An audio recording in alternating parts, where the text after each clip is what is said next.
The wind was a blade, sharp and relentless, carving what little warmth remained from her bones. Ilara stumbled through the snow, each step a monument to an agony she had long accepted as her reality. The world had been bleached of all color, a vast, unending expanse of white that mirrored her own cursed existence. Her hair, a shock of snow white that had been the first mark against her, was plastered to her face by the blizzard's fury. Her skin, pale as milk, was turning a mottled, bruised blue in the cold.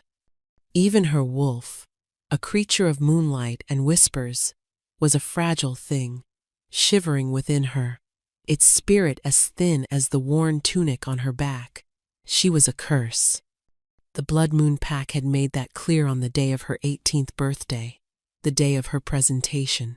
Alpha Kalen, his eyes as hard and dark as obsidian chips, had taken one look at her and recoiled.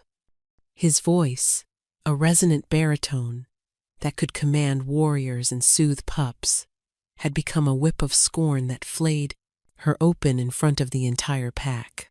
An albino? He had sneered, the word itself a poison. A weakling. The moon goddess has cursed us with this thing. I, Kalen, Alpha of the Blood Moon Pack, reject you, Ilara, as my mate, and as a member of this pack. You are nothing. Nothing. The word had echoed in the hollows of her heart ever since. It had followed her as the pack elders, their faces grim and unforgiving, had pointed toward the treacherous Frostfang Mountains. Banishment was a death sentence, and they all knew it. No one had spoken for her. Her parents were long gone, victims of a rogue attack years ago, and she had no other family to plead her case. She had been an inconvenience, a stain on the pack's reputation for strength, and they had scrubbed her away with cruel efficiency. For 6 months, she had survived. She had learned the silent language of the mountain, how to find frozen berries beneath the snow, and which caves offered the best shelter from the screaming wind. But this storm was different. It was a living entity of pure malice, a manifestation of the goddess's final judgment. Her makeshift shelter, a hollowed-out log, had been buried by an avalanche hours ago, taking with it her last scraps of dried meat and her tattered fur blanket. Now there was nowhere left to run. Her legs gave out. She fell into a deep drift, the snow a deceptively soft cradle that promised a final, cold sleep. This was it then, the end of a life that had never really begun. A tear froze on her cheek, a tiny diamond of sorrow. She had never known a kind word, a gentle touch, a moment of belonging. Her only crime was to be born as she was. Was it so wrong to wish for just one memory of warmth before she faded into the white? As consciousness began to fray at the edges, a sound cut through the howl of the wind. A snarl, low and guttural, filled with a pain so profound it resonated with her own. It was followed by a pained whimper that sounded impossibly close. Pushing herself up with arms that trembled from exhaustion, Ilara peered through the swirling snow. Not 20 feet away, a dark shape was collapsing. No, not a dark shape, several. And in their midst, a flash of white. Rogues. She could smell their foul, unkempt scent even over the storm. 3 of them, gaunt and desperate, were circling a fallen wolf. And that wolf, it was white, like her. It was enormous, a creature of myth, its fur the color of fresh cream, but it was stained crimson along its flank and shoulder. One of the rogues lunged, and the white wolf snapped, its jaws connecting with a sickening crunch. The rogue fell back, howling, but the effort cost the larger wolf dearly. It slumped to the ground, its breath coming in ragged, steaming puffs. Every instinct screamed at Ilara to stay hidden. These were desperate, starving rogues. They would kill her without a second thought. She was an Omega, the weakest of the weak. What could she possibly do? But as she looked at the magnificent creature bleeding out in the snow, she saw a reflection of herself, alone, hunted, judged for the color of its coat. She couldn't leave it. She couldn't let it die alone. A strange, cold resolve settled over her. If she was going to die tonight, it would not be while cowering in a snowbank. With a cry that was little more than a gasp of frigid air, she burst from her hiding place, grabbing a heavy, broken branch as she ran. She was a pathetic sight, a half-frozen girl in rags, brandishing a stick, but the sheer surprise of her appearance made the two remaining rogues hesitate. "Leave it alone!" she screamed, her voice thin but fierce. One of the rogues, a mangy brute with a scarred muzzle, laughed. "Look what we have here. A little snow rabbit. You'll make a fine appetizer." He took a step toward her, his yellow eyes glowing with hunger. Alara didn't think. She acted. She swung the branch with all her might, connecting with the side of the rogue's head. It wasn't a powerful blow, but it was unexpected. He staggered, shaking his head, a low growl rumbling in his chest. That moment was all the white wolf needed. With a surge of incredible strength, it lunged, not at the one Alara had struck, but at the second rogue who had been flanking her. Its jaws closed around the rogue's throat, and the fight was over in a brutal final instant. The scarred rogue, seeing its packmate fall, lost its nerve. With a final snarl of hatred directed at Alara, it turned and fled into the blizzard. Silence descended, broken only by the wind and the labored breathing of the giant wolf. It tried to rise, to turn its head toward her, but collapsed again, a deep tremor running through its massive frame. Alara dropped the branch and rushed to its side. Up close, it was even more breathtaking. It was the largest wolf she had ever seen, its shoulders as broad as a man's, its fur thick and pure. Its eyes, the color of molten silver, were clouded with pain, but they were fixed on her. She saw not aggression, but a flicker of surprise, gratitude. She reached out a trembling hand, stroking the fur on its head. It was surprisingly soft. "It's okay," she whispered, her own breath catching in her throat. "You're safe now." The words were a lie. Neither of them was safe. But saying them felt important. She examined its wounds. A deep gash on its shoulder was bleeding sluggishly, the fur around it matted and dark. Another cut ran along its flank. They looked like they had been made by something laced with silver. The flesh was blackened at the edges. Refusing to heal, she knew of a place. An old, abandoned hunter's cabin, barely more than a pile of rotting logs, but it had a roof and a broken door. It was a mile away, a journey that seemed impossible in her state, let alone while trying to help a creature that weighed more than 3 men. But the alternative was to lie here and freeze together. "Can you walk?" she asked the wolf, feeling foolish for speaking to it as if it could understand. The wolf whined, a low, heartbreaking sound, and tried to push itself up, only to fall back with a groan. "No," she murmured more to herself. "Of course not." She looped her arms under its massive forelegs, trying to lever its front half off the ground. It was like trying to lift a boulder. Her muscles screamed in protest. Her vision swam with black spots, but the silver eyes of the wolf never left her face. In them, she found a strange, unfamiliar strength. Gritting her teeth, she heaved, her feet slipping in the snow. The wolf seemed to understand, pushing with its hind legs, and together they staggered forward. The journey was a blur of white agony. Every step was a battle. The wolf leaned heavily on her, its groans of pain, a constant accompaniment to the wind's shriek. Alara's own body was shutting down. The cold had sunk deep into her marrow, and a dangerous numbness was spreading through her limbs. She talked to the wolf, her voice a raw whisper, telling it stories of the sun, of green grass, of anything other than the endless, biting cold.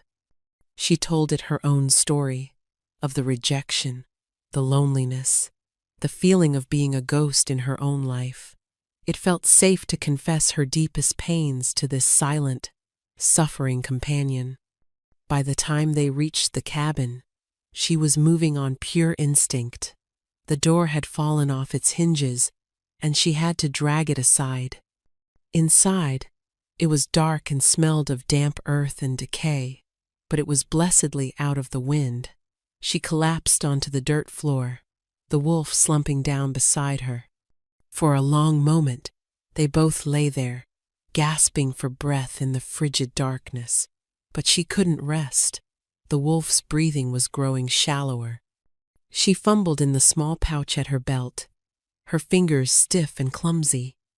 All she had left was a small flint and steel, a strip of dried leather, and half a healing salve her mother had taught her to make from mountain herbs. It wasn't much. It was everything. She managed to spark a tiny flame. Using splinters she tore from the cabin wall as kindling. The fire was pitiful, a flickering orange eye in the gloom, but it was life. She gently cleaned the wolf's wounds with melted snow, her touch as light as she could make it. The silver poisoning was bad. The flesh was cold and dead. Looking. Her small pot of salve wouldn't be enough, not nearly, but she applied it all, murmuring soft words of encouragement. With the last of her strength, she dragged her own thin blanket over the wolf's body. It barely covered its massive shoulders. She curled herself into a tight ball against its back, hoping her meager body heat could offer some small comfort. The wolf shifted, letting out a soft rumble that vibrated through her and draped its heavy tail over her legs. It was a gesture of protection, of shared warmth. "My name is Alara," she whispered into its fur, the words swallowed by the darkness. "I don't think I'm going to make it through the night, but I'm glad I'm not dying alone." She closed her eyes, the firelight dancing behind her lids, and finally let the exhaustion claim her. Her last conscious thought was that the wolf's silver eyes seemed to glow with an impossibly human intelligence. Alara awoke to the sound of crunching snow. Not the whisper of flakes falling, but the heavy, rhythmic tread of many feet. Fear, cold and sharp, pierced the fog of sleep. She sat up, her body screaming in protest. Every muscle was a knot of pain. The fire had died, and the gray morning light, filtering through the cracks in the walls, revealed a world still cloaked in white. The wolf was still beside her, but its breathing was steadier, deeper. The blackened edges of its wounds seemed to have receded slightly. Then she saw them. Figures, clad in armor of black steel and silver filigree, surrounding the tiny cabin. There were dozens of them, their postures rigid, their faces set like stone. They carried weapons that gleamed even in the postures. Dim light. These were not rogues. They were warriors, disciplined and deadly. A crest on their armor, a howling wolf silhouetted against a shattered moon sent a fresh wave of terror through her. The Royal Guard, the personal army of the Alpha King. What were they doing here? Panic seized her. Had she broken some unknown law? Were they here to execute her for trespassing? She scrambled backward, pressing herself against the far wall of the cabin, making herself as small as possible. The warriors didn't move. They simply stood there, a silent, menacing ring of steel. One of them, a man with a scarred face and the bearing of a commander, stepped forward. He peered into the gloom of the cabin, his eyes widening slightly as he saw the giant white wolf. Then his gaze fell on Alara, and his expression hardened. "Step away from him," he commanded, his voice a low growl. Before Alara could respond, a low rumble came from beside her. The white wolf was stirring. It lifted its head, its silver eyes clear and alert.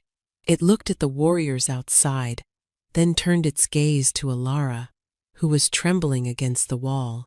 A soft whine escaped its throat, a sound of reassurance. Then, to her utter astonishment, it began to change.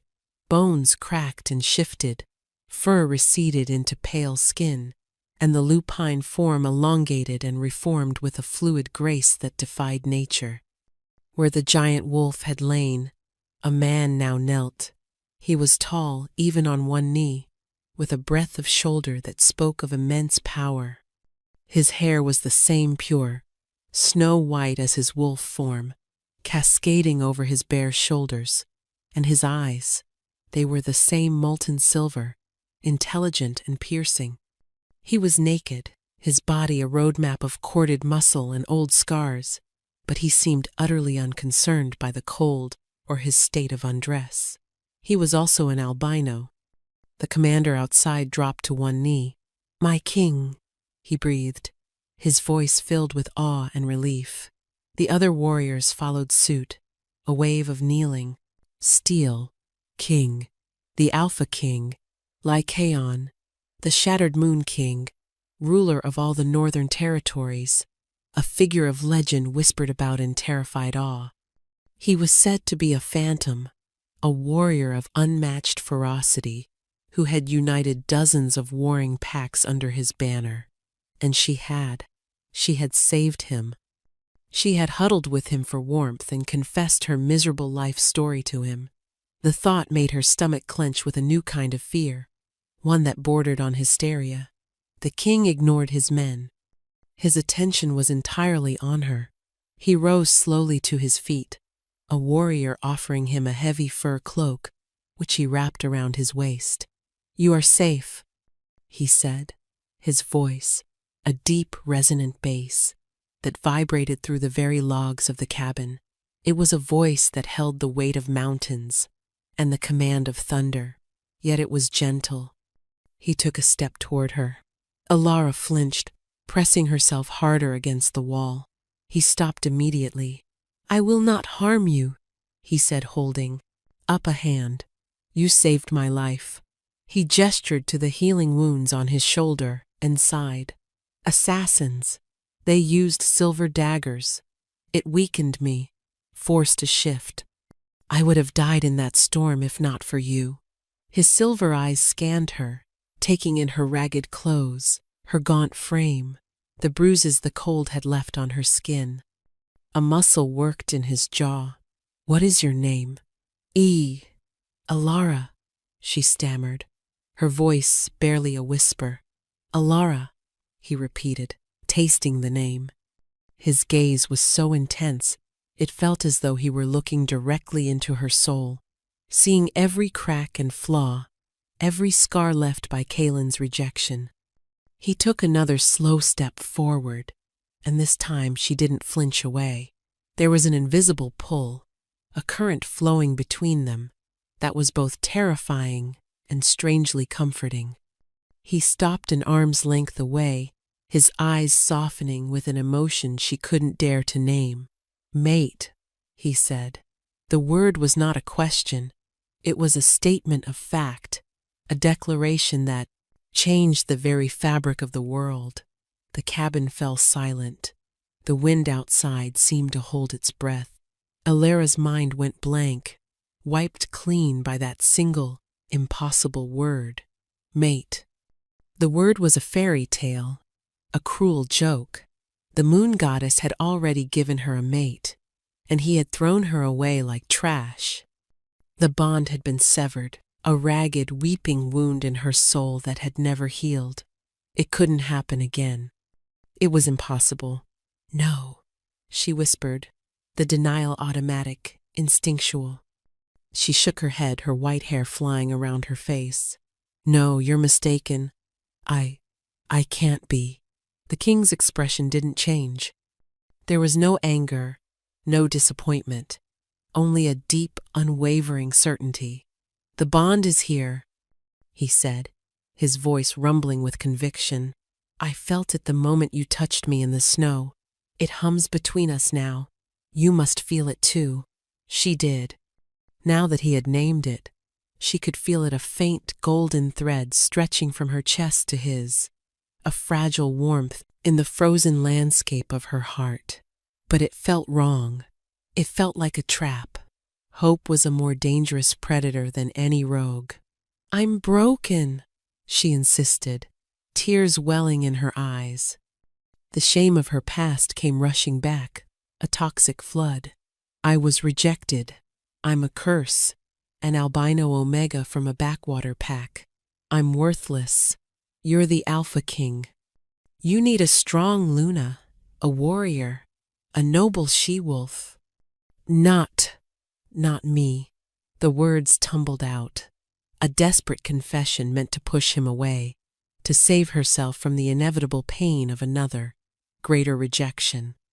Lycaon listened patiently, his silver eyes never leaving her face.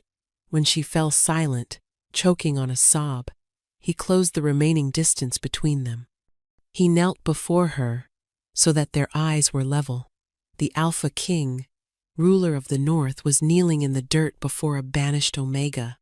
The sight was so incongruous it stole her breath. "Worthless?" he murmured, his voice laced with a fury that was not directed at her. "You, who faced down 2 starving rogues with nothing but a stick to defend a stranger? You, who used your last resources, your last bit of warmth, to save a life when you yourself were on the brink of death? Elara, what you call weakness, I call the truest form of strength. What your pack called a curse." He reached out and gently touched a lock of her white hair. "I call a mark of destiny, a sigil of the moon that we share." He held her gaze, and in the depths of his silver eyes, she saw not pity, but reverence. "The moon goddess does not make mistakes," he stated, his voice ringing with absolute authority. "Your former Alpha was a fool, a blind child, who couldn't recognize the sun for its brightness.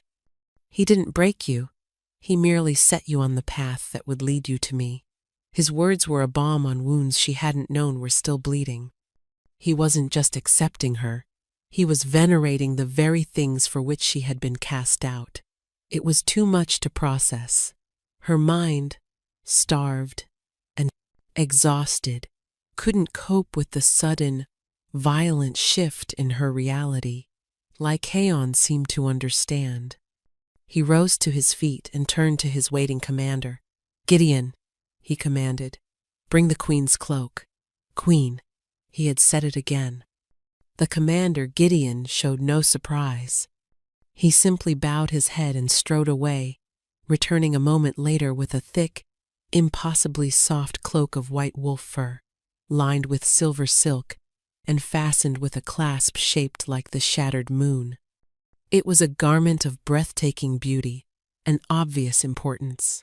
The king took the cloak and, with a gentleness that seemed at odds with his immense power, draped it over Elara's trembling shoulders.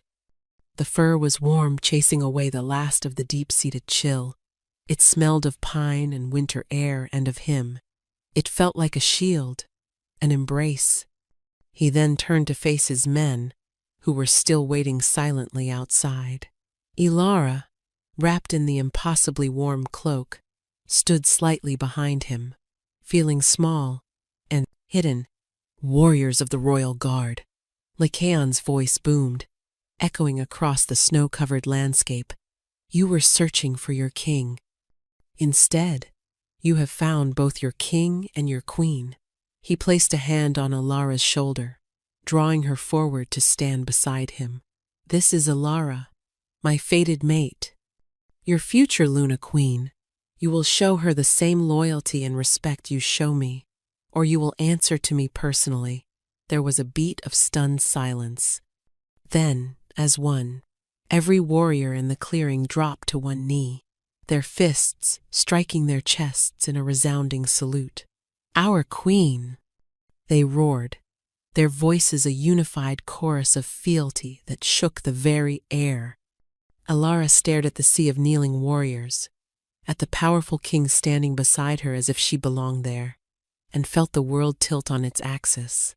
Yesterday, she had been dying, alone and forgotten. Today, she was a queen. The absurdity of it all washed over her, and her vision began to swim. The ground rushed up to meet her as she crumpled, the overwhelming shock finally too much for her weakened body to bear. Strong arms caught her before she hit the ground, and she was lifted into an embrace that felt as solid and unyielding as the mountain itself.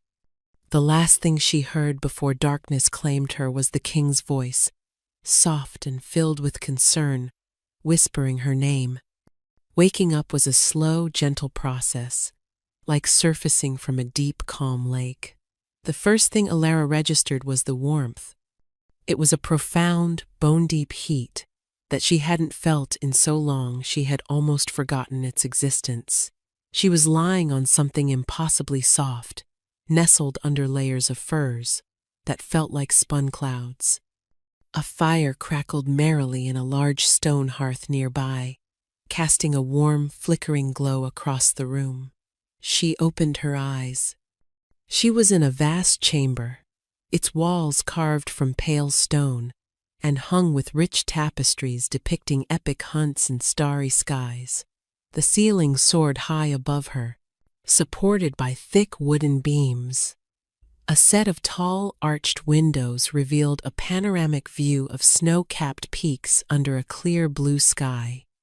This was not a cabin. It was a room fit for royalty. It was a room in the king's palace. The memories came rushing back: the blizzard, the white wolf, the warriors, the king's impossible declaration. She sat up with a gasp, her heart hammering against her ribs. The white fur cloak was draped over a chair nearby, a stark symbol of her bewildering new reality. She was wearing a simple, soft linen nightgown that felt sinfully luxurious against her skin. "Easy," a voice said. Lycaon was sitting in a carved wooden chair near the fire, a book open in his lap. He had been watching her. He was dressed now, in a simple black tunic and trousers that did nothing to hide the powerful physique beneath. His white hair was tied back from his face, emphasizing the sharp, aristocratic lines of his cheekbones and jaw. He looked every bit the king of legend. "The pack. Healers said you were suffering from extreme exhaustion and exposure. She gave you a tonic. You have been asleep for a full day." He rose and came to the bedside, pouring a cup of water from a silver pitcher on a nearby table. He handed it to her, his large hand careful not to touch hers, as if he sensed she was still a frightened animal, poised to bolt. She took it, her fingers trembling, and drank deeply. The water was cool and clean, and it soothed her raw throat. Where are we?" she asked, her voice hoarse. "My citadel." "Silvercrest," he answered, his gaze soft. "It is the heart of the northern territories. You are safe here." Safe. The word felt foreign. She had never been safe. She looked around the room, at the opulent furnishings, the roaring fire, the powerful man standing before her. This was so far removed from her life of hardship it felt like a dream, one she was terrified to wake from, or perhaps it was a nightmare in disguise. "Why am I here?" she whispered, clutching the cup like a lifeline. Lycaon's expression was patient, as if he had expected the question. "You are here because you are my mate," he said simply. "This is your home now." "But I can't be," she protested, the old arguments rising to her lips. I'm not fit to be a queen. The people will not accept me. I'm a weak omega, a cursed albino. My people will accept whom I tell them to accept," he stated, a hint of steel entering his voice. "And you will stop calling yourself weak and cursed. It is an insult to the goddess who chose you, and it is an insult to me." He sighed, the hardness leaving his face as quickly as it had appeared. He pulled a small stool closer to the bed and sat down, leaning forward with his elbows on his knees. "Alara, I have been Alpha King for over a century," he said, his voice dropping to a more intimate tone. "I have waited for my mate all that time. I have met countless noble, born wolves, powerful alphas, beautiful and cunning lunas, from other packs. None of them were her. I began to believe the goddess had forgotten me, that I was destined to rule alone. Then, at my weakest moment, when I was bleeding out and freezing in a storm, she sent me you." He looked at her, and his silver eyes held a raw vulnerability that stunned her. "She did not send me a warrior to fight for me. She sent me a healer to mend me. She did not send me a noble to stand beside my throne. She sent me a compassionate heart to remind me what is worth ruling for. Do you not see? Everything you think is a flaw is precisely why you are my perfect match." His words were a beautiful, seductive song, and a part of her, a foolish, starved part, wanted desperately to believe them. But the scars on her soul were deep. Kaylin's rejection had been more than just words. It had been a fundamental breaking of her spirit, a confirmation of every fear she'd ever had about herself. How could she trust this? How could she believe that the Alpha King himself would want what her own Alpha had so publicly despised? "You don't know me," she said, looking down at her hands. "You might feel the bond, but when you see what I truly am, you will change your mind. You will reject me, just like he did." The last words were a choked whisper. Lycaon was silent for a long moment. When he spoke again, his voice was dangerously quiet. "I am not him." He stood up and paced before the fire, his movements like those of a caged panther. "The bond is fated, Alara, but your acceptance of it must be your choice. I will not force you. I will not drag you to a mating ceremony. I will earn your trust. I will spend every day showing you that you are valued here, that you are cherished." He turned back to her. "But I will not allow you to wither away under the weight of a fool's opinion. You will eat, you will rest, and when you are stronger, you will walk these halls as my honored guest. You will see what it means to be Luna of this pack, and you will decide for yourself if this is a life you can accept." Over the next few weeks, Lycaon was true to his word. He gave her space, but he was a constant, steady presence. He would invite her to join him for meals in his private dining room, simple affairs where they spoke of trivial things. He asked her about the plants of the mountains, and he listened with genuine interest as she described the healing properties of herbs she had used to survive. He never once mentioned the mate bond, but it was a constant, humming undercurrent between them, a golden thread that grew stronger with each passing day.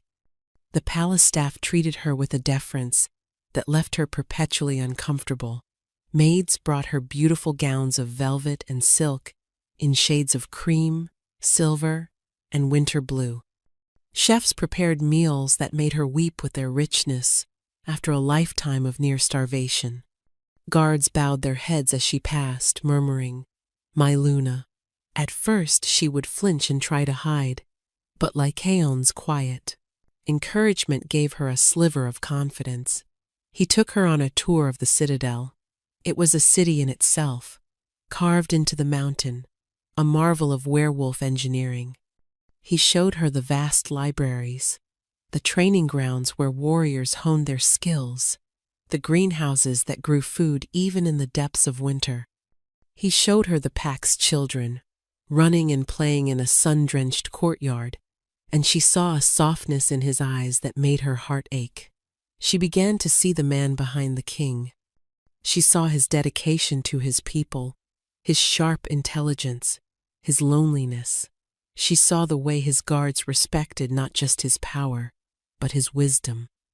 And she saw the way he looked at her when he thought she wasn't watching, with a mixture of hope and longing that mirrored the growing feelings in her own chest. The ice that had encased her heart for so long was beginning to thaw. Cracks were forming, and tiny streams of warmth were seeping through. She found herself smiling, a real, genuine smile, when he told a dryly witty story. She started to look forward to their shared meals, to the sound of his deep voice. The bond was no longer a faint hum, it was a resonant chord, pulling her toward him. But fear was an old, familiar friend. The voice of Kaylin was still there, a venomous whisper in the back of her mind. You are a curse. Weak. Worthless. This is a mistake. He will realize it soon.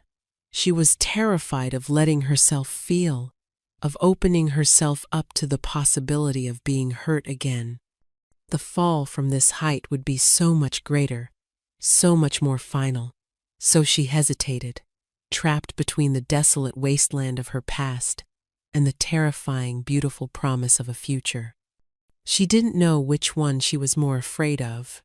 The day the delegation arrived from the Blood Moon Pack, the air itself seemed to grow heavy. Ilara was in the palace's winter garden, a magnificent glass atrium filled with hardy mountain flowers, when she heard the announcement. Lai Kaon's head of protocol, a stern she-wolf named Serena, was informing him that the tribute party from the south had arrived. The name of their alpha struck Ilara like a physical blow. Kaylin. Her blood ran cold. He was here, in this place, her sanctuary. The warmth she had so carefully nurtured over the past weeks vanished, replaced by the familiar, soul-deep chill of terror. Her breath hitched, and the beautiful flowers around her seemed to wilt and turn gray. She had to hide. He couldn't see her. If he saw her, he would. He would what? Laugh at her? Drag her back? The rational part of her mind knew Lycaon would never let that happen, but the fear was not rational. It was a primal, ingrained response to her tormentor. She turned to flee, to run back to the safety of her rooms. But it was too late. The delegation was being led through the gardens on their way to the throne room, and Kaylin was at their head. He looked the same, arrogant, handsome in a cruel way. His black hair and dark eyes, a stark contrast to the white stone of the palace. He walked with a swagger that broadcast his self-importance. Then he saw her. His eyes swept over her, a flicker of confusion in their depths. He saw a she-wolf with striking white hair, dressed in a gown of silver velvet that shimmered in the light. He saw the health in her cheeks, the life in her eyes that had been absent when he had cast her out. Recognition dawned, followed by a sneer of contemptuous disbelief. Well, well, Kaylin drawled, stopping his delegation. He strode toward her, his posture oozing possessive dominance. Look what crawled out of the mountains. I'm surprised the cold didn't finish you off, little curse. Ilara froze, her feet rooted to the spot. The old panic was a clawed hand squeezing her throat, stealing her voice.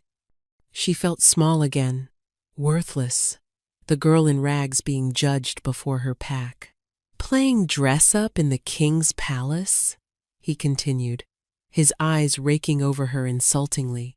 Don't tell me you came here to beg for scraps. Your place is with your pack, to be dealt with as I see fit. You are still my Omega to dispose of. He reached out, his hand grasping for her arm. Come, you will explain yourself. Ilara flinched back violently, a small cry escaping her lips. His touch felt like a brand, searing the memory of his cruelty back into her skin. I would advise you to remove your hand, Alpha Kaylin. The voice was quiet, almost conversational, but it cut through the air like a shard of ice. Lycaon had appeared at the end of the colonnade, seemingly out of nowhere. He stood with his arms crossed, his silver eyes not angry but chillingly calm. It was a calmness that promised devastating violence. Kalen snatched his hand back as if burned. He hadn't noticed the king's approach. He straightened up, trying to recover his swagger, though a flicker of unease crossed his face. "Your Majesty," he said, inclining his head in a shallow, barely respectful bow. "I was just retrieving a stray from my pack. This Omega is a disobedient, worthless creature I banished months ago. I apologize for her presence in your beautiful home." Lycaon took a slow, deliberate step forward. He didn't raise his voice. He didn't have to. The sheer force of his presence was suffocating, a crushing weight of power that made the air crackle. "You apologize for her presence," he repeated, his voice dangerously soft. "You call her a stray, worthless." He came to stand beside Alara, placing a protective hand on the small of her back. The warmth of his touch was a grounding force, a silent anchor in the storm of her fear. "Let me tell you what I see," Lycaon said, his silver eyes boring into Kalen's. "I see a she-wolf of such profound strength and compassion that she risked her own life to save mine. I see a heart so pure the moon goddess herself chose to mark her as a gift. The gift you were too blind, too arrogant, and too stupid to recognize." Kalen paled. His eyes darted. From Lycaon to Alara and back again, confusion and dawning horror warring on his face. "A gift? Your Majesty, you don't understand. She's an albino. Her wolf is weak. She's a curse on my bloodline." "She is not a curse," Lycaon snarled, and for the first time his control slipped, revealing the raging beast beneath. "She is my mate." The word hit Kalen like a physical blow. He staggered back, his face a mask of utter shock and disbelief.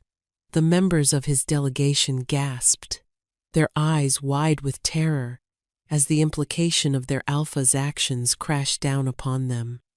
They had allowed their alpha to banish and condemn the fated mate of the Alpha King. "You threw away a diamond, convinced it was a worthless stone," Lycaon continued, his voice dropping back to that terrifying low growl. "You had the singular honor of being blessed by the goddess with a queen, and you cast her out into a blizzard to die. You are not an alpha. You are a fool." With that, Lycaon unleashed his power. It wasn't a shout or a physical attack. It was a silent, irresistible wave of pure dominance that slammed into the Blood Moon pack. Kalen cried out and fell to his knees, his hands pressed to the ground as if trying to hold himself up against a hurricane. His entire delegation collapsed with him, groveling on the pristine stone floor of the garden, whimpering in submission. "You will kneel before your queen," Lycaon commanded, his voice ringing with absolute authority. He gently guided Alara to stand in front of him. "You will look at her, and you will beg for the forgiveness you do not deserve." Kalen trembled, his head bowed. He couldn't lift his eyes. He was utterly broken, his pride and arrogance stripped away, leaving only a pathetic, terrified wolf. Watching him, something inside Alara finally let go. The fear, the shame, the years of feeling worthless, it all dissolved in the face of Lycaon's fierce, unwavering defense. He hadn't just protected her, he had validated her. He had shown her abuser for what he was, and held her up as something precious. The walls of ice that had guarded her heart for a lifetime didn't just crack. They shattered into a million pieces, washed away by a flood of overwhelming emotion. Tears streamed down her face. But for the first time in her life, they were not tears of pain or sorrow. They were tears of relief, of catharsis, of a profound, earth-shattering gratitude. She was not a curse. She was loved. She was cherished. She was a queen. Later that evening, after Kalen and his humiliated delegation had been unceremoniously dismissed from the citadel with a dire warning never to return, Alara found Lycaon standing on a balcony overlooking the moonlit mountains. The air was crisp and cold, but she felt nothing but the warmth that now bloomed permanently in her chest. She came to stand beside him, wrapped in the white fur cloak he had given her. They stood in comfortable silence for a long time, watching the stars glitter like diamond dust against black velvet. The world felt quiet, peaceful, as if it were holding its breath just for them. The constant hum of the bond between them was now a strong, steady song, a melody of belonging. "Thank you," she said softly, her voice clear and strong. He turned to look at her, his silver eyes luminous in the moonlight. "For what? Defending my mate? Protecting what is mine? It was my duty and my honor." "No," she said, shaking her head. She turned to face him fully, her gaze unwavering. "Thank you for seeing me. Not the curse, not the Omega, not the albino. Just me." The last of her fear had vanished. The whispers of Kylan's cruelty were gone, silenced forever by Lycaon's love. She knew, with a certainty that settled deep in her soul, that this was real, this was right. This was her destiny. "I was wrong," she admitted, her voice thick with emotion. "I let his poison convince me that I was unworthy. I was afraid of being hurt again. I was afraid to trust what Bond was telling me." She took a deep breath, the cold air filling her lungs, feeling clean and new. "I am not afraid anymore." A slow, breathtaking smile spread across Lycaon's face. It was a smile of pure, unadulterated joy and relief, a smile that transformed his stern, kingly features into something devastatingly handsome.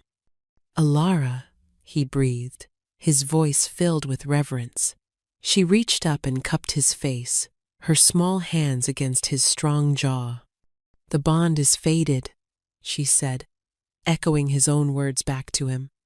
"But this is my choice."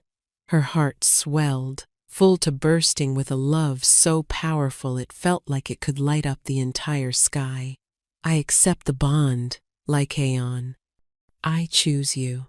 He closed his eyes for a moment, a shudder running through his powerful frame. When he opened them again, they were shining with unshed tears.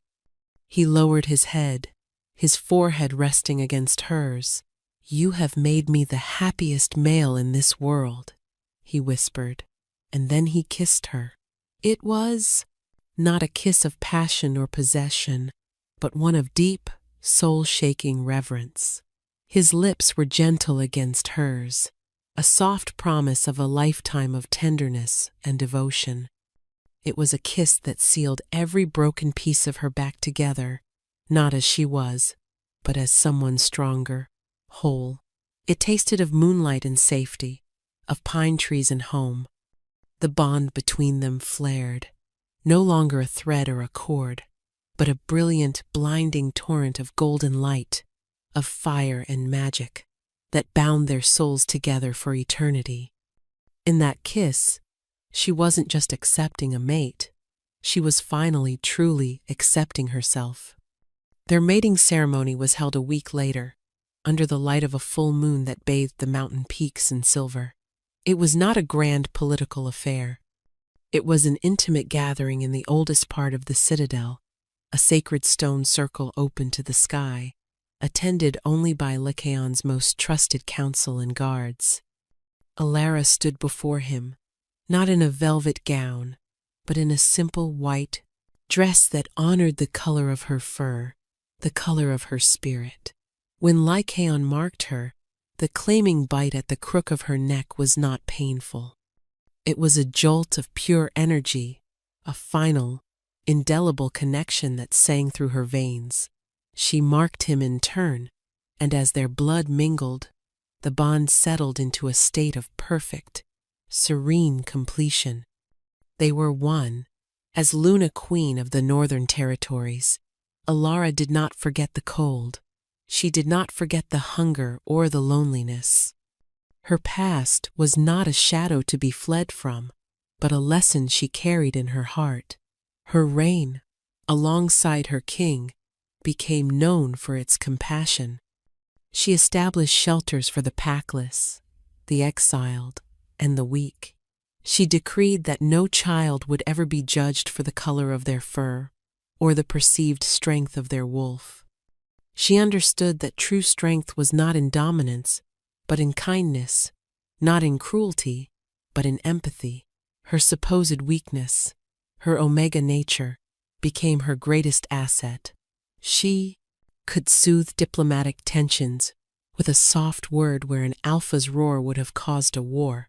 She could sense the pain and fear in others and knew how to heal it. She and Lycaon ruled as perfect complements his strength and her softness, his authority and her compassion, a king and queen, united by a love forged in a blizzard and tested by fire. Sometimes, on cold winter nights, she would stand on that same balcony, her hand entwined with her mate's, and look out at the unforgiving beauty of the Frostfang Mountains. She no longer saw a prison or a grave. She saw the crucible that had shaped her, the harsh wilderness that had stripped her of everything, only to lead her to her true destiny. The rejection that was meant to be her end had been her beginning. The curse she was told she carried had turned out to be her crown. She was Alara, the White Wolf Queen, and she had finally come home.